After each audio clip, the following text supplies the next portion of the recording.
शांति। ओम शांति।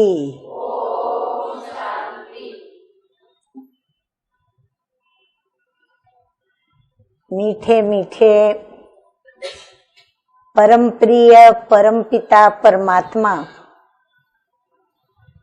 जिसको सारी ही दुनिया कोई भक्त बनकर उनको याद करते हैं, कोई बच्चे बनकर उनको याद करते हैं, कोई अनजाने में भी उसको न जानते हुए भी याद करते हैं। और कई ऐसे भी हैं जो परमात्मा के अस्तित्व को या तो फिर परमात्मा है यह बात स्वीकारने को भी तैयार नहीं, जिनको दुनियावी भाषा में नास्तिक कहते हैं। तो नास्तिक भी हैं तो दुनिया में आस्तिक भी हैं। परंतु एक बात अवश्य है कि नास्तिक भी जब उसके ऊपर अति दुख आता है तो न चाहते हुए भी वो प्रभु को याद जरूर कर लेता है। भले वो जानता नहीं, वो मानता नहीं, परंतु उसका हृदय इतना तो अवश्य ही कबूल करता है कि कोई ऐसी शक्ति अवश्य ही इस संसार को चलाने के लिए निमित्त है, जिसके संचालन में यह सृष्टि चल रही है और इस सृष्टि पर सभी मनुष्य प्राणी पल रहे हैं। मनुष्य प्राणी एक ऐसा प्राणी है जो बुद्धिजीवी है, और बुद्धिजीवी होने के कारण वह अपनी कर्मेंद्रियों से बहुत अच्छी तरह से काम लेना जानता है, चाहे वो सूक्ष्म कर्मेंद्रियां हो चाहे स्थूल कर्मेंद्रियां हो। कर्मेंद्रियां हर एक को मिली हुई हैं, पशु पंछी उन्हों को भी अपनी अपनी कर्मेंद्रियां मिली हुई है, परंतु मनुष्य को जितनी कर्मेंद्रियों की सुविधाएं मिली हैं उतनी अन्य पशु पंछी प्राणियों को इतनी कर्मेंद्रियों की सुविधाएं नहीं मिली है।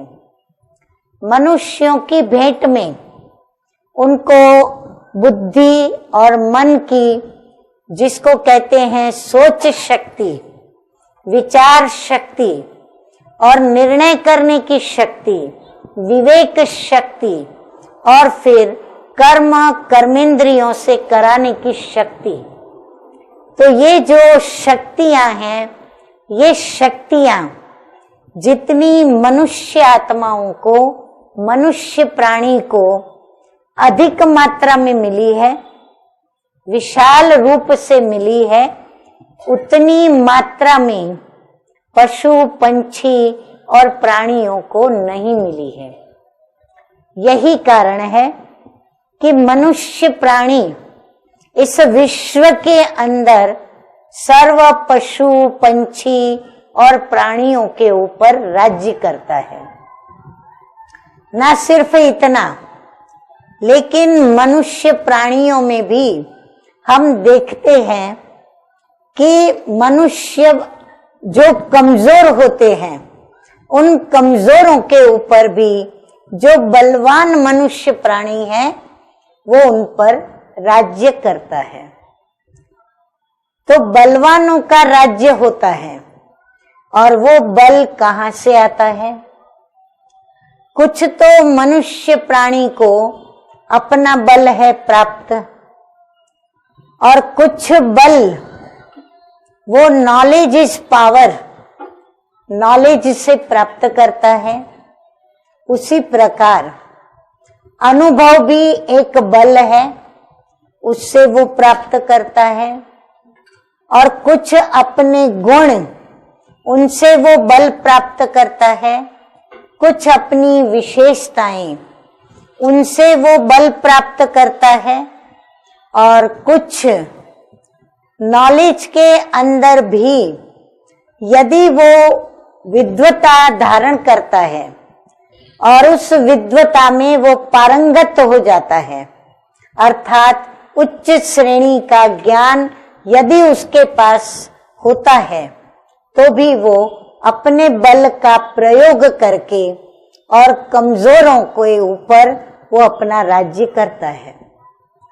प्रत्येक क्षेत्र में हम देखेंगे तो प्रत्येक क्षेत्र के जो उस क्षेत्र के सामर्थ्य में यानी बल में कम पड़ते हैं, उनके ऊपर जो सामर्थ्यवान है, समर्थ है, वो उनके ऊपर राज्य जरूर करता है।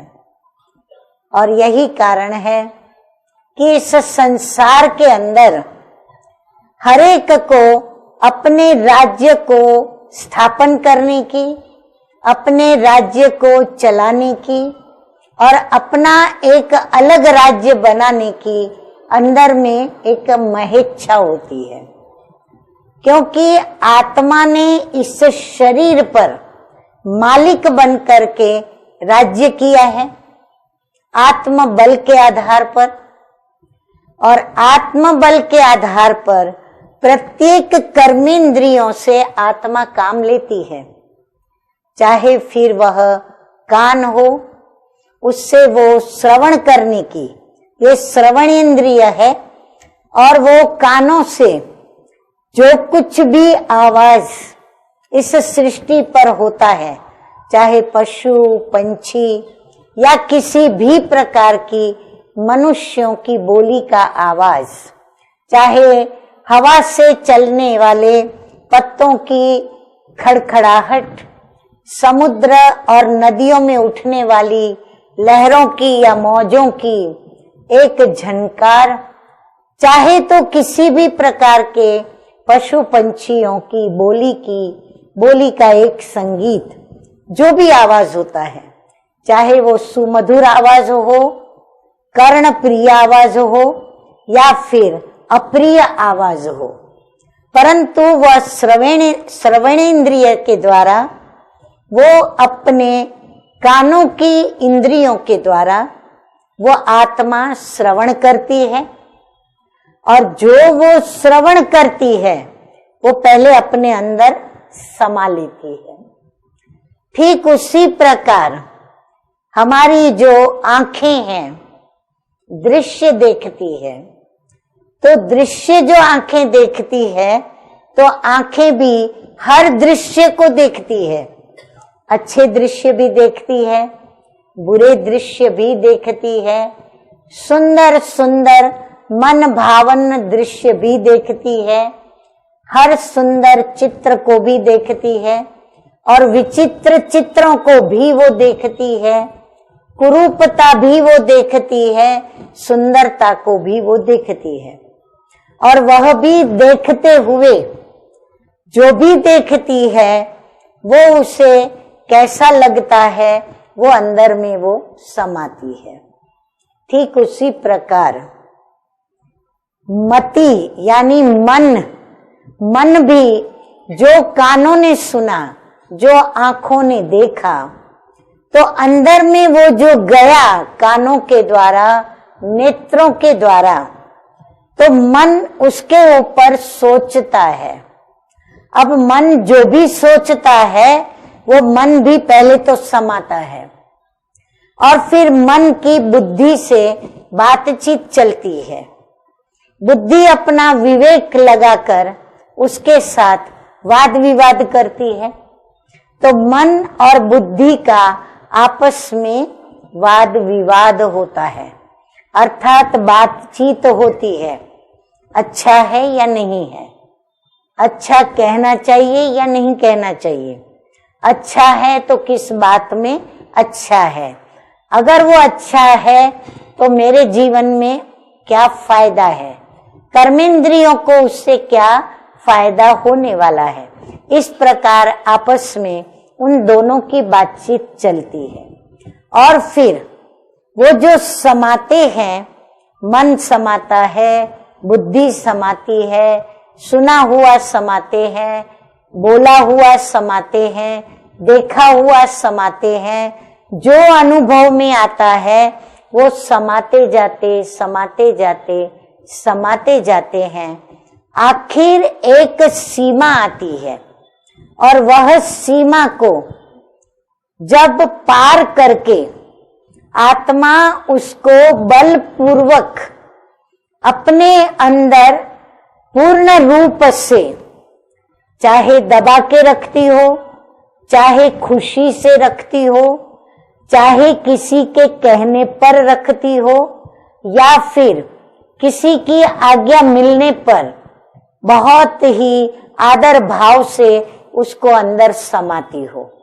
परंतु ये जो समाने की जो उसकी विशेषता है, वो विशेषता पहले तो वो समाता है, समाने के बाद वो गुण में परिवर्तित होती है कि भाई समाने की शक्ति अंदर में प्रवेश किया, क्योंकि वो सब बातों को अंदर में वहां तक समाती है जब तक उसके मुख से निकलने की नौबत न आए, जब तक उसके आंखों से निकलने की नौबत न आए, जब तक उसके कर्म को करने की नौबत न आए, तब तक वो उसको समाती जाती है।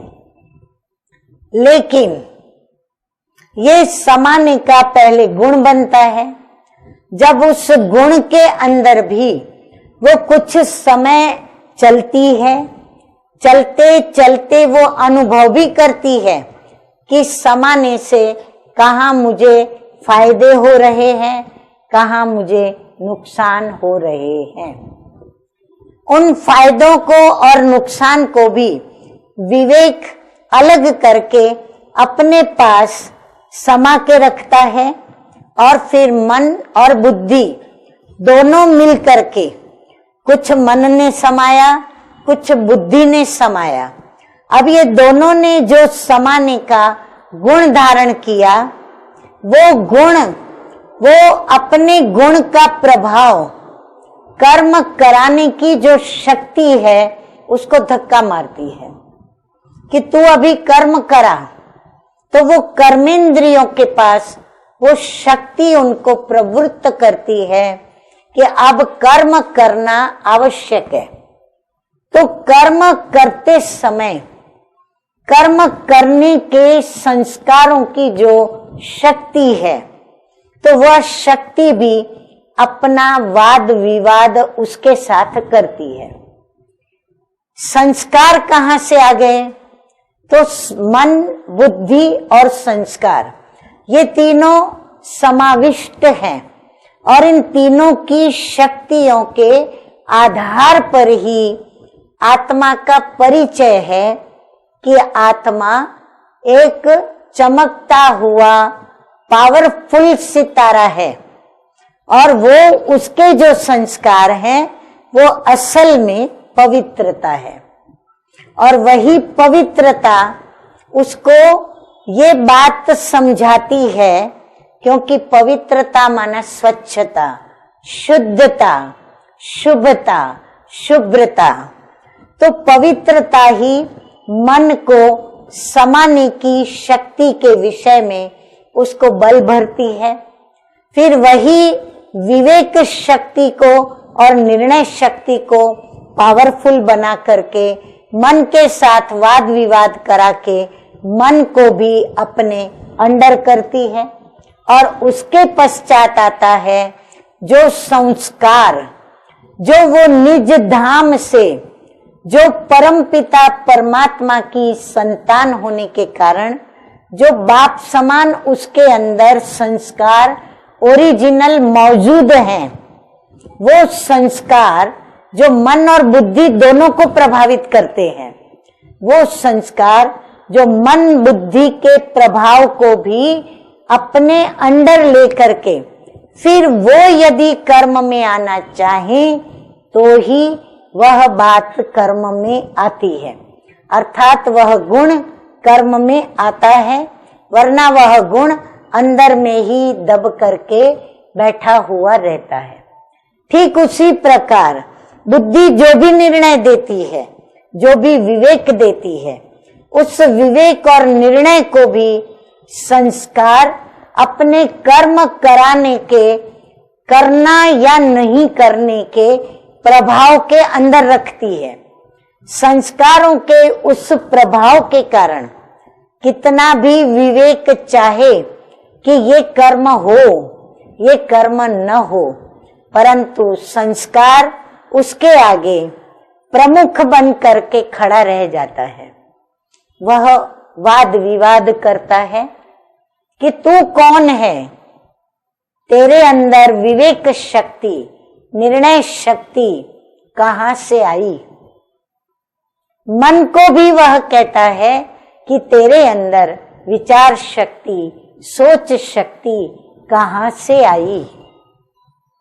ये वहां से आई जो परमपिता परमात्मा ने संस्कार के रूप में मेरे अंदर भरा, यानी कर्म करने के लिए प्रभु ने शक्तियां भरी है और उन शक्तियों में से कुछ शक्ति मन तुमको दी है, कुछ शक्ति बुद्धि तुमको प्रदान किया है और बाकी की शक्तियों का स्रोत जो है वो प्रभु ने संस्कार के रूप में आत्मा के अंदर भर दिए हैं।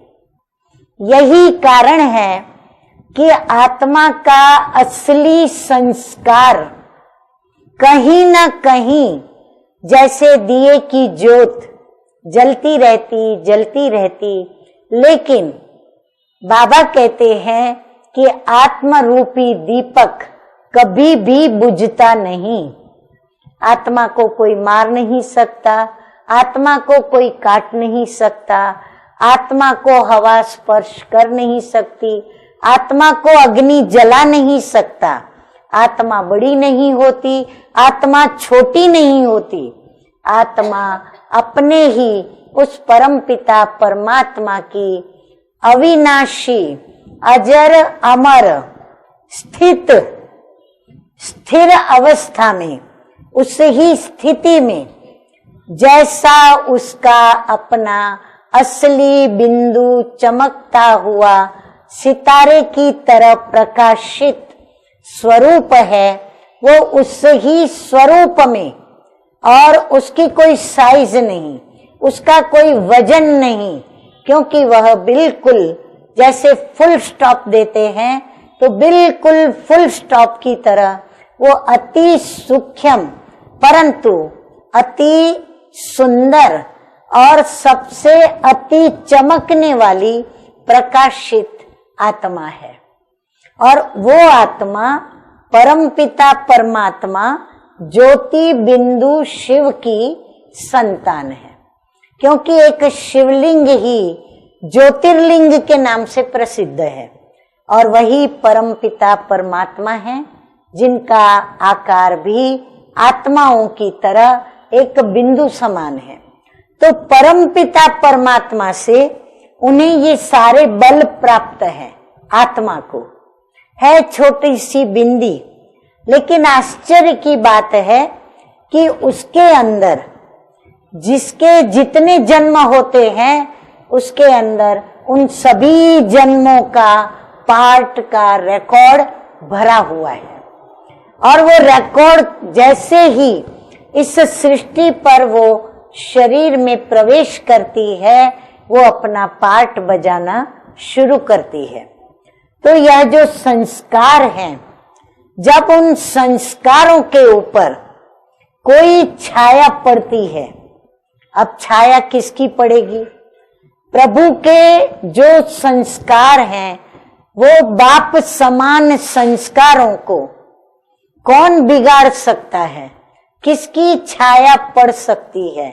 कौन ऐसी बलवान हस्ती है इस जगत के अंदर जो ऐसी आत्मा के ऊपर, जो परमपिता परमात्मा के शुद्ध मन वाली आत्मा है, परमपिता परमात्मा के द्वारा प्राप्त शुद्ध और सफल निर्णय और विवेक वाली आत्मा है और कर्म कराने की शक्ति की प्रभावशाली संस्कार वाली आत्मा है।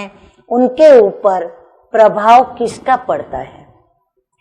तो मीठे मीठे शिव बाबा हम बच्चों को समझाते हैं कि इस सृष्टि पर जब आत्मा इस देह के संग में आती है, तो इस देह के संग में जब आती है तो उसका परिचय बदलता है। वह अपना परिचय मैं आत्मा हूं ऐसा दे नहीं सकती, क्योंकि जितने भी देहधारी मनुष्य आत्माएं हैं सभी के अंदर उस परमपिता परमात्मा की संतान आत्माएं विराजमान है। अब हर कोई यदि ये कहे कि मेरा नाम आत्मा है, तो कौन किसको बुलावे? कौन किसका बाप, कौन किसका भाई, कौन किसका माता पिता, कौन किसके बहन चाचा मामा संबंधी पहचाना कैसे जाए? इसलिए यह एक कुदरत का नियम बना हुआ है। आत्मा जब शरीर में प्रवेश करती है और माँ उसे जन्म देती है, तो फिर उसको एक नाम धरा जाता है ताकि उसको पहचाना जाए। और आश्चर्य की बात तो देखो कि जितने भी सृष्टि पर मनुष्य आत्माएं आई हैं, जब से लेकर के उतरी हैं, कितनी मनुष्य आत्माएं कितने हजारों वर्ष से लेकर के इस सृष्टि पर आती गई आती गई आती गई, और आज भी जनसंख्या वृद्धि को ही प्राप्त है। तो इतनी जनसंख्या के बावजूद भी हर मनुष्य की जो शक्ल है, हर मनुष्य की अकल है, हर मनुष्य की सूरत है, हर मनुष्य की मूरत है, आप देखेंगे एक की भी सूरत मूरत अकल शक्ल मिलती नहीं है, एक न मिले दूसरे से। इतने छोटे से चेहरे में कितनी शक्लों की सूरतें और मूरतें उस चित्रकार ने बनाई है। तो कितना अजीब चित्रकार है, कितना वंडरफुल मूर्तिकार है, और कितना वंडरफुल वह जादूगर है जो सर्व आत्माओं का परम पिता कहलाता है। सर्व आत्माएं दुख में उसको याद करती हैं, सर्व आत्माएं दुख से मुक्त होने के लिए उसको ही पुकारती है। गुरु पूर्णिमा आ रही है, गुरुओं को याद किया जाता है। क्यों याद किया जाता है? क्योंकि यह एक परमपिता परमात्मा ही ऐसी वंडरफुल हस्ती है जो सर्व का माता पिता भी है, सखा बंधु भी है, परम शिक्षक भी है, और सतगुरु बन करके सभी को राह दिखलाने वाला भी है, खुदा दोस्त बन करके दोस्ती निभाने वाला भी है। हर प्रकार से हर एक का वो दुख हरता है, सुख करता है। परंतु फिर भी ये माया आई कहां से? तो परमपिता परमात्मा कहते हैं कि देह में जब आत्मा आती है तो धीरे धीरे वो इस देह के संग के प्रभाव में आती है। अब ये देह है 5 तत्वों की बनी हुई, तो 5 तत्वों का भी अपना प्रभाव है। वो प्रभाव आत्मा के ऊपर पड़ता है और आत्मा धीरे धीरे अपने स्वस्वरूप को विस्मृत होने लगती है, उसको विस्मृति होने लगती है, क्योंकि उसको यही पक्का कराया जाता है कि तू आत्मा नहीं, तू देह नहीं पर आत्मा है। ये उसका असली ज्ञान है। परंतु असली ज्ञान से उसे वंचित कराकर और उसको यही मन और बुद्धि के अंदर भरा जाता है, उसका संस्कार बनाया जाता है कि तू शरीर है और इस शरीर का नाम जो है वो ये है और इस शरीर के ये माता पिता हैं और इस शरीर के ये तुम्हारे सारे संबंधी हैं, ये तेरा परिवार है, ये तेरा समाज है, ये तेरी जन्मभूमि है, ये तेरा घर है, ये तेरी ऑफिस है, ये तुझे करना है और ये तुझे वस्त्र पहनने हैं, इस प्रकार तुझे पढ़ाई करनी है। जो भी बातें हैं वो सारी बातें उस निज आत्मा के स्वधर्म से विरुद्ध, स्वकर्म से विरुद्ध और उसके स्व के स्वभाव और संस्कारों के विपरीत उसको बताई जाती है। टोटल वो धीरे धीरे विस्मृति को प्राप्त होती है और यही विस्मृति उसके लिए विघ्न बनती है। और वो कौन सा विघ्न बनता है कि वो धीरे धीरे मन अपनी सोच शक्ति में कमजोर होता जाता है, बुद्धि अपनी विवेक शक्ति और निर्णय शक्ति में कमजोर होता जाता है और इन मन और बुद्धि दोनों की कमजोरी का प्रभाव, जैसे उनके मन और बुद्धि की सोच शक्ति, विवेक शक्ति और निर्णय शक्ति का प्रभाव संस्कारों के ऊपर आना शुरू होता था, वो संस्कारों के ऊपर आना बंद होता है। संस्कारों के ऊपर भी जो कर्म कराने का, करने का अपना जो बल था, वो भी उसका धीरे धीरे जो बाहर से उसके अंदर संस्कार भरे जाते हैं, बार बार उसको जो कर्म करने के लिए कहा जाता है कि ये देखना है, ये सुनना है, ये बोलना है, ये संबंध है, इनसे नाता रखना है, इनसे नहीं रखना है, तो ये संस्कार जब उसके अंदर बाहर से आने लगते हैं तो असली संस्कारों का जो बल का प्रभाव है, जो कर्मों को श्रेष्ठ करते रहता था, वो धीरे धीरे कम होते होते होते वह एक विकृति को प्राप्त करता है। और यही विकृति विषय और विकार है।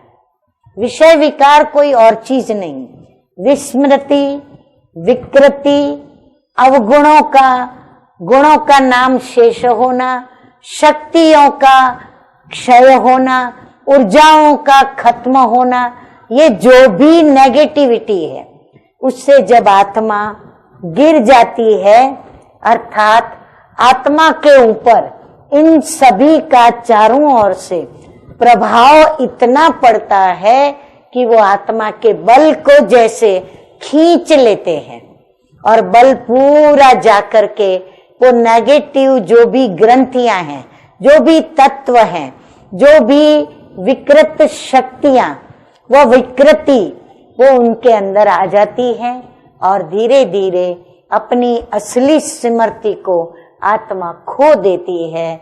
और यही स्मृति और विस्मृति का खेल चलता है और तब परमपिता परमात्मा को आकर के इस विस्मृति के खेल को समाप्त करने के लिए और फिर से आत्मा को स्वस्मृति दिलाने, स्वधर्म में स्थित करने, उसकी सारी शक्तियां उसे लौटाने के लिए, उसकी ऊर्जाओं को जागृत करने के लिए और उसके जीवन के अंदर प्रतिपल वो चाहे देखे, चाहे सुने, चाहे बोले, चाहे सोचे, चाहे निर्णय करे, चाहे जो भी कर्म करे, जब भी करे, जैसा भी करे, वो उसमें विजयी बने, ऐसी सिद्धि प्राप्त कराने के लिए परमपिता परमात्मा सृष्टि पर आते हैं, ईश्वरीय ज्ञान देते हैं और प्रत्येक मनुष्य आत्माओं को